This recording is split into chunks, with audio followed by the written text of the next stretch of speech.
One thing presidential candidates running for the #1 seat in Nigeria would have to put up with will be the constant criticism of their ideas and political backgrounds by opposition parties and members during election season. This can be done to rattle the candidate or to reveal hidden secrets to expose loopholes in their proposed plans and ideas for the nation. Former aide to ex-President Goodluck Jonathan, Reno Omokri, has come at the Labour Party presidential candidate Peter Obi. Omokri said that the academic records of the All Progressives Congress candidate Bola Ahmed Tinubu was more straightforward than Obi's school records. This comes after the Labour Party candidate clarified his statement about his school relationship with former governor of Rivers State, Peter Odili. Joining us on the show this morning to discuss his recent comparison of the presidential candidate of the Labour Party, Peter Obi's academic records, to his APC counterpart, Bola Tinubu, is Reno Omokri, a lawyer and member of the People's Democratic Party. Welcome to the morning show, Reno. Thank you for having me. Reno, good morning. Well, morning, Dr. Patti. Yeah, I'm sure you listened to that introduction. What's your problem with Peter Obi's academic records as indicated in that introduction?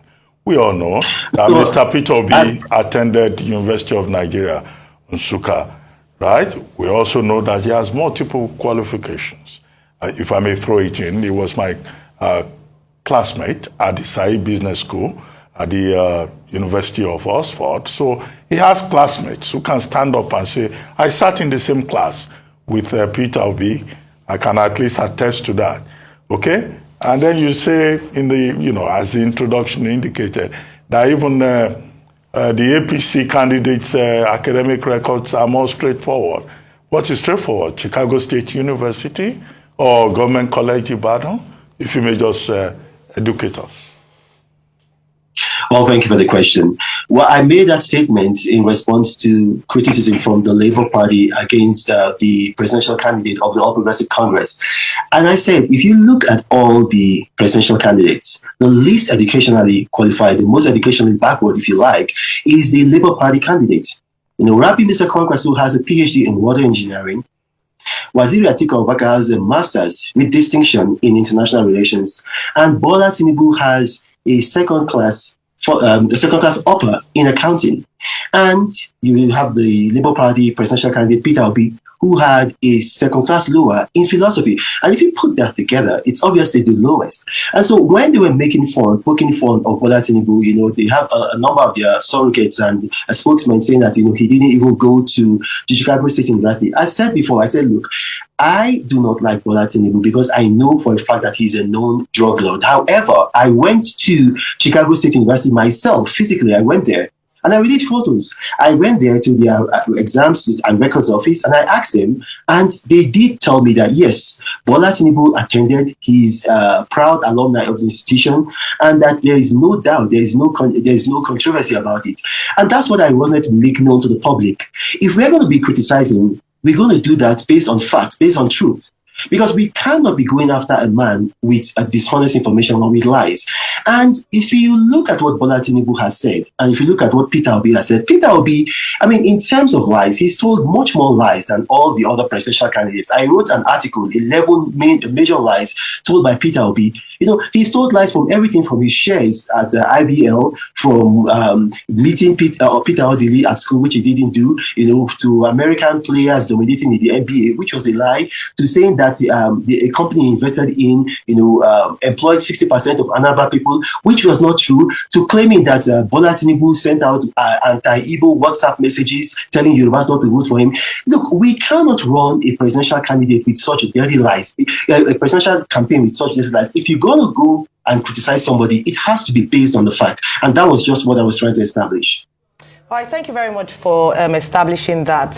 However, you must know that Peter Obi did come out to clarify the statement that he made, saying that he did attend school with Peter Odili, but not in the same set. Obviously, based on some of the representations of him online, he did come out to clarify that. That's one point to mention. So in terms of being taken out of context, would that be a case in your view? And then second of all, you talk about him being educationally backward. I'd like you to talk about the the importance and when it comes to leadership in Nigeria, the requirement for a president is to have a school leaving certificate. And after which, we have other leaders across the world who, Winston Churchill, Jacob Zuma, who have led successfully without having formal education. What is your take on this, and why are you so particular about this with Peter Obi? Well, the comments Peter Obi made were comments he made on camera. He was recorded on video. The clarifying statement that he made are contradicting his own comments on video. And this is not the first time Peter Obi has denied what he said on video.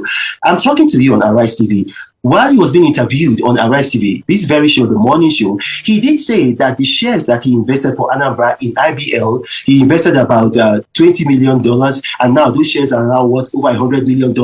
That's what government should do. I mean, I'm just mimicking him. But then it turned out that it was a lie, that those shares are actually even worth less than 5 million. And then after that information came out, he put out another clarifying statement like this one, saying he never said so, but he said it on video. If you're watching me at home, you can actually go on YouTube, you can go and Google it. He actually said it on video. In this instance, we have on video what he said in Port Harcourt. He did say, and I'm going to say the third time, he did say that he went to school with Peter Odili, he played football with Peter Odili. So coming out to make this clarifying statement, it's irresponsible. He should not be making a clarifying statement. He should be saying, I am sorry, I told a lie, or I made a mistake. But to come out and say that he was taken out of context, that is not true. Now, if you want to talk about the educational qualifications of a leader, the best predictor of future events is past events. In Nigeria, the 2 times that Nigeria has had the best GDP growth, sustained GDP growth, have been under President Umar Musa Yar'Adua and Dr. Goodluck Jonathan. And these 2 individuals have been very highly educated individuals. As a matter of fact, according to CNN Money, Nigeria was the 3rd fastest growing economy in 2015. According to the World Bank, it said the 4th fastest growing economy. So, I mean, 3rd fastest, 4th fastest, we don't know who to take, but we can just take one. And so you can see there that when we have an educated leader, that leader is more likely to do well for the economy, for security, for the overall good of a country than a leader who is not so educated. Now, Peter Obi has said several times that he's a trader, and that's true. He's a trader, he's not a leader. That's why you saw when he went to Port Harcourt, Rivers State, he traded away his own gubernatorial candidate for his own personal benefit, because that's what traders do. They trade for profit. He has not shown leadership qualifications, leadership quality, leadership principles. And, if you have seen what has happened to Nigeria in the last 7 years, you want to make sure that in 2023, we have a person who is above board. All right, Reno, please, I'd like to get some clarification. You said you went to Chicago yourself. I will ask you, what Chicago did you go to? Is it the same Chicago to get Tinubu's record? Is it the same Chicago that now there's a case in court filed about the deposition that, a lawyer subpoenaed the school he went to, and they said they don't have any of those records. The records are submitted to INEC, the EC9 form, and there were even discrepancies on the date of birth of the person. So what record did you say you got of Tinubu from Chicago? Because there's already a case in court filed by Mike Kenaro eBay or something, one of the lawyers, and they were saying there were discrepancies as regards what was even submitted. So what Chicago did you go to? I'd like to know. And they confirmed to you as regards the veracity of that? And did they give you any document you can show to that effect? Well, Rufai, you've got your facts wrong. The subpoena that was subpoenaed was not for Chicago State University. It was a subpoena that was sent to Deloitte. And then also there's been some document floating around in the internet about a college, something, I think it was South College or something like that. I'm not talking about that college, and for a fact, I know for a fact that Tinubu did not even go to that college, and Tinubu did not say that he went to that college. I know the college that he said he went to Richard Daley Junior College. However, I'm talking about Chicago State University. There's no subpoena from any lawyer to Chicago State University. I went there physically. I sent a photo of this to Arise TV. I think this was about a week ago when I was interviewed in London. I did a video while I was there. The Chicago State University Records Office actually released a signed statement, a notarized signed statement. It's public knowledge. It's out there. It's been carried by the paper. Look, like I've told you before, I went there. I'm not somebody just sitting down on the internet and somebody just relying on third parties. I went there. I physically went there. The fact that I went there is a fact. Okay, Reno, please, I'm sorry, I have a follow-up. If you're finished, I have a follow-up to what you just said just now. So I just wanted to tell you in advance. So when you're done, just let me know. So I'll follow up on that, please. Okay, are you done? Let me just quickly give the follow-up. So Reno, that's the thing. Rufai, you need to be able to control yourself so that when someone is talking, you allow them, because that's how this is going to work. I talk, you listen, and then you listen, I talk. I mean, there's going to be enough time for you to say you have a follow-up question when I finish talking. But Reno, I thought you had finished, and that's why I even give you the. But I was still talking. Hang on a minute, Reno. When you interjected, and you have history of doing that. Anyway, now let's Reno, go. Please finish your thoughts, and I come with my rebuttal, please. Just finish your thought. Go ahead. No, you've interrupted my thought process. Okay, so let me follow up. Let me follow up on the rebuttal, Reno. I mean, and that's why I had the courtesy to be able to tell you that when you finish, because you paused for a bit, and that's why I interjected. So I will not just interrupt your thoughts. And all this game you try to play to blackmail me and say all sorts, that's how I behave. It's your game. I'm not drawn into that. I'm just a journalist and I do my job. And that's just to you, Reno, just to set you straight on that. This is the rebuttal I wanted to give. The court paper said that Tinubu presented a forged Chicago State certificate to INEC with the intent that may be acted upon as genuine. This is a new court case, and you can go and check the, the records of this. This is a new court case that was just filed as of the 16th of November 2022. So I was correct as regards to filing in court. That was just the rebuttal I wanted to give you, Reno. Okay, but you see, that's the thing. Reno, can we move on? Can I respond to that, please? Go ahead. You see, that's the thing. When you are a broadcaster and you have an interview channel like this, you need to be conscious of what you have said. I had no doubt about the court case. I never said, and you can replay this video. I mean, I'm sure your viewers at home can go back and listen to what I said. I didn't say there was no court case. You said that there had been a subpoena to Chicago State University, and that Chicago State University had denied that Tinubu did not go. And I said, look, I don't know about the college that's been floating about in the internet, which is something South College. And then also I know that Tinubu went to, can I finish, please? And I said that I know that Tinubu went to Richard Daley College. However, that there was a subpoena to Deloitte, and Deloitte had said Tinubu did not work for them, but that there was no subpoena to Chicago State University. The reason why I'm here being interviewed by you is because of Chicago State University. And I know for a fact that he went there. Chicago State University has released a statement, a notarized statement, which has also been published in the Nigerian media, stating that he went there. For any other thing, for Deloitte, for any other college, I mean, I don't know about that. I'm only talking about what I know. Tinubu went to Chicago State University. I do not like the fact that he's a known drug lord, but I'm not going to libel him. I'm not going to lie against him. He did go to Chicago State University. Okay. Reno, I would like to express an opinion, and then we talk about other things, which is that the qualifications for the office of the President of Nigeria, as you well know, is properly spelled out under Section 131 of the Constitution, 1999, even as amended. And the definition of that qualification is CUSAT or is equivalent. The interpretation is in Section 318, as you already know. And if you look at all these candidates, really, nobody can really talk about qualification, except we go back to that Constitution and we then say we have to raise the level of qualification. If you look at all of them, they will pass under the provisions of Section 131 and 318, right? And, I don't think there's any issue, in terms of the qualification, except to go back and amend that Constitution. But with regard to Mr. Peter Obi, now, maybe I would like you to interrogate other things. We had a guest on this program this morning, before you, Patrick Okibo III, whose group had just done a report.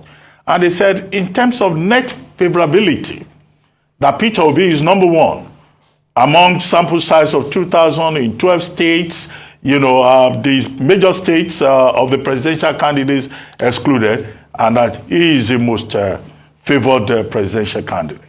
Secondly, he himself had said that it's not about the number of certificates you boast of. It's about competence, character, integrity.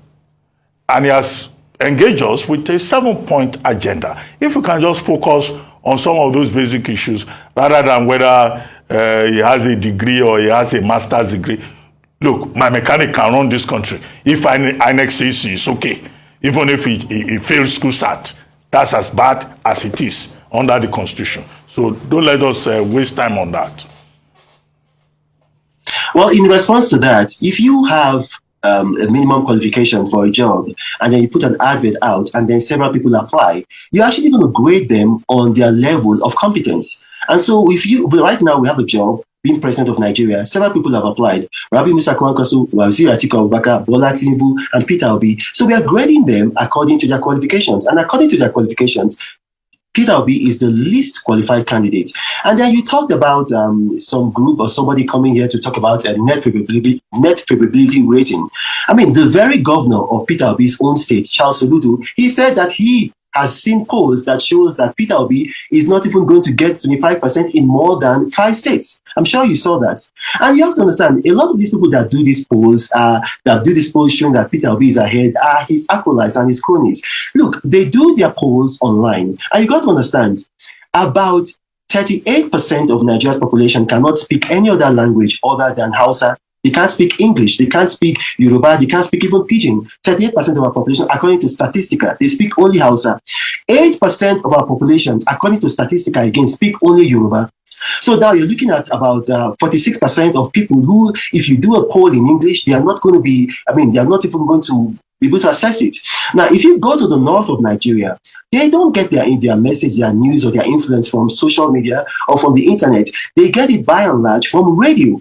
So a lot of all these polls are flawed. I'm not impressed by them. And then you talked about Peter Obi's integrity. Look, Peter Obi is the only presidential candidate mentioned by Pandora Papers, that is the International Consortium of Investigative Journalists, for corruptly taking money out of Nigeria and hiding them in offshore accounts. So where's the credibility there? So if you, a lot of frenzy has gone on social media. There's a lot of cyberbullying to try to force people who criticize Peter Obi to just, no, this man is not what he's telling Nigerians. And we've got to interrogate him, and we've got to allow people, because when you criticize Bola Tinubu, nobody comes after you. When you criticize Waziri Atiku Abubakar, nobody comes after you. But when you criticize Peter Obi, there is a huge mob. Look now, they've come out with a group that's saying that they want to force Charles Soludo to resign for criticizing Peter Obi. So if Peter Obi becomes president, is that the kind of Nigeria we're going to be living in? All right, thank you very much, Reno. You talk a lot about the mob, the huge mob on social media that come after people if you criticize Mr. Peter Obi. Yet, going through your timeline on social media, it is full of criticism of not just Mr. Peter Obi, of course, of the APC presidential candidate. So you have actually reading on a campaign of attacking the personality of the people running for government as opposed to facing the issues, as has been encouraged again and again. So sort of you're also guilty of what you accuse, the mob that you talk about on social media. Why is it impossible for you to focus rather on your candidate that you're representing and the issues of what he wants to sort out, what he wants to address, rather than the personality or the person? You've called Peter Obi a liar, you've called Asiwaju a drug lord, and so many unprintable names you've spoken about with regards to candidates.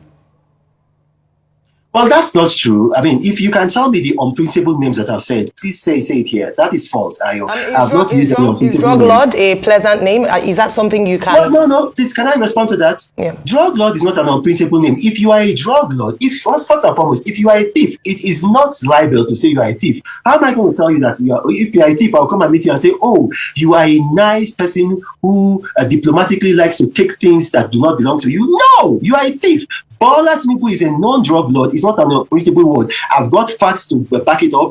I've got documents to back it up. I spent my money. I went to Chicago. I went to the court. I got the certified true copies. Bola Tinubu is a drug lord. That is not an unprintable name. As for Peter Obi, he lied. And when you lie, you are a liar. That's not an unprintable name. In the United States, in the United Kingdom, I worked in Parliament in the United Kingdom. Right on the floor of Parliament, if you lie, they call you a liar. It's not an unprintable name.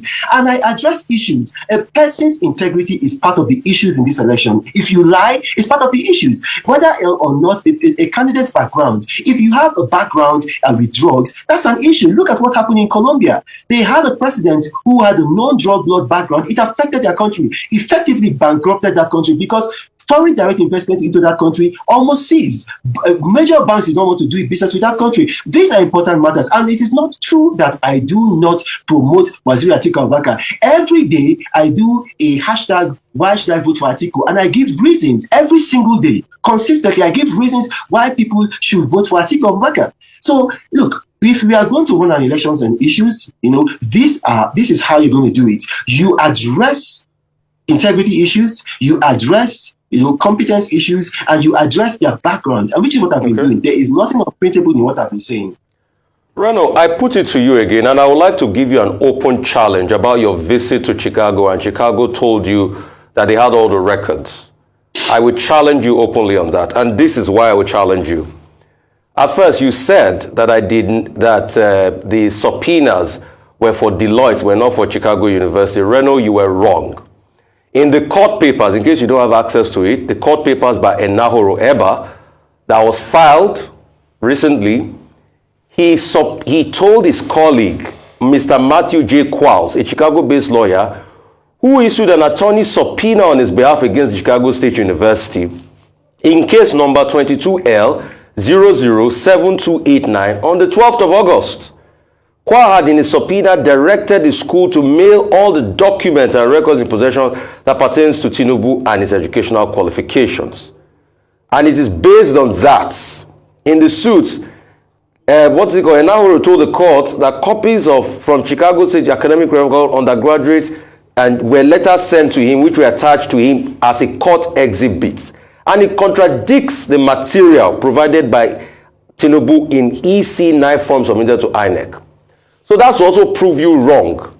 In case you do not know, Reno, there was actually a subpoena to Chicago based on the deposition of this legal paper. You can go and read the Vanguard of the 16th of November for that. It's not only the Deloitte that was subpoenaed, it was subpoenaed for Chicago, and this is based on that. That's why I challenge, what did Chicago University tell you, Reno, when you went there? Who did you meet? Who did you talk to? What papers did they give you?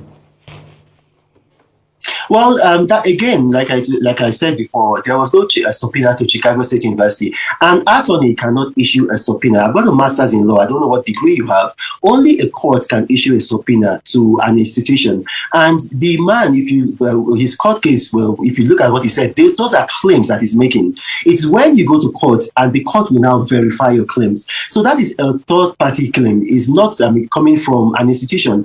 I went to Chicago State University. I went there. I met with their officer at the records office. They issued a statement. The statement has been published by various Nigerian media.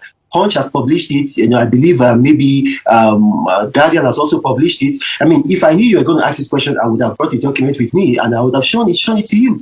The man went to Chicago State University, and there is, even on Chicago State University's alumni website. And you can actually do that because I know, in fact, you like to do that a lot. Because Reno, but you prepped for this interview now. How come are you saying if you know you will have brought the records? But you prepped for this interview, Reno. And secondly, what was the name of the executive you met there in Chicago State University? What was the name of the person, the exam records person you met? Like I said before, you can't be doing this. This is very unprofessional. When you talk, I don't interject. I allow you to finish. I'm very quiet. I control myself. When I'm talking, you should do me the same courtesy. It's wrong for you to just do that. I don't know why you do that. I was talking. If I'm finished, you'll be able to talk. I went to Chicago State University. I met the officer there. A statement was released. The media has it. It's been published before. And then when I was doing this, when I was asked to do this interview, I was not told that I was going to be needing to bring those documents. Right now I'm in Peru. I'm in Cusco. I'm here on a holiday. I'm going to Machu Picchu. However, that document has been published by the Nigerian media. Punch has published it. I believe Guardian has also published it. What I'm telling you is that for a fact, Bola Tinubu went to Chicago State University. That is not in doubt at all. I went there physically. So what I'm telling you right now is this. I'm not talking about the government college in Ibadan. He might have gone there, he might not have gone there. I'm not talking about his background as a drug lord. He is a known drug lord. But whether he went to Chicago State University, that is true. And on this court case that this man has filed in court, yes, the man will go to court and then the court is going to adjudicate upon it. When you make a claim in court, it just remains that a claim. It is only the judge, because we don't have jury system in Nigeria, it's only the judge that can now make your claim valid. But I'm telling you for a fact that this man went to Chicago State University. And listen, I'm a member of the People's Democratic Party. I do not want Bola Tinubu to win. It will be in my interest to join this bandwagon and begin to slander the man and to now libel him and to say he never went there. I went there. The man attended Chicago State University. Let's focus on other issues that the man has problems on. He's non-drug pass and maybe the government college Ibadan. But as for this Chicago State University, forget it. He went there. Okay. Look, we have now constraints of time. Let's leave Peter Obi. Let's leave Chicago State University and all of that. Let's talk about your candidate, the PDP presidential candidate Atiku Abubakar. He was in Gombe yesterday for a rally. Okay, he promised the people of Gombe State, and that axes many things that he would do if he were to win the election. But I found curious the fact that he was telling them, look, make me the next Tafawa Balewa. Tafawa Balewa was once Prime Minister of Nigeria. Let me be the next Tafawa Balewa. Why Tafawa Balewa as a role model? Do you have any idea? Because Tafawa Balewa, yes, was a very decent man, very cultured, carried himself very well. But his tenure as Prime Minister of Nigeria was turbulent. And he presided over the chaos that led to the initial blowout that we had in Nigeria in 1966 and subsequently the Civil War. Why will any president come and say, well, Tafawa Balewa is a role model for me? I don't understand that part of Waziri Atiku Abubakar's declaration in Gombe. I can understand what he said previously at another forum, that he will continue with Obasanjo's policies, that he came out of the Obasanjo School of Politics. But taking us back to the First Republic, will you shed some light on that? I'm so glad that you called him president, because I believe that on May 29, 2023, he's going to be president. However, you are misunderstanding what he said. Why he told them to make him the next Abubakar Tafawa Balewa is because Abubakar Tafawa Balewa was the last Nigerian leader from the Northeast. And so he is now running to be the next Nigerian leader from the Northeast. So that statement was telling them that, look, make me a Nigerian leader from the Northeast. So I am going to be the next person from the Northeast to be president or prime minister after Tafawa Balewa. He wasn't saying that Tafawa Balewa is his role model. No, he's not. He wasn't saying that. As a matter of fact, he said publicly before that in terms of Nigerian politics, he's got two role models. He's got Ahmadu Bello, and then he's got his former boss, President Olusegun Obasanjo. Those are his two role models. He said that publicly. But why he mentioned Abubakar Tafawa Balewa is that since Abubakar Tafawa Balewa was killed on January 15, 1966, till today, there's not been any other Nigerian leader from the Northeast. And he was telling them that, look, in terms of equity, in terms of justice, in terms of fair play, now is the time for power to come back to the Northeast. Okay, thank you very much, Reno Omokri. Thank you for joining us on The Morning Show.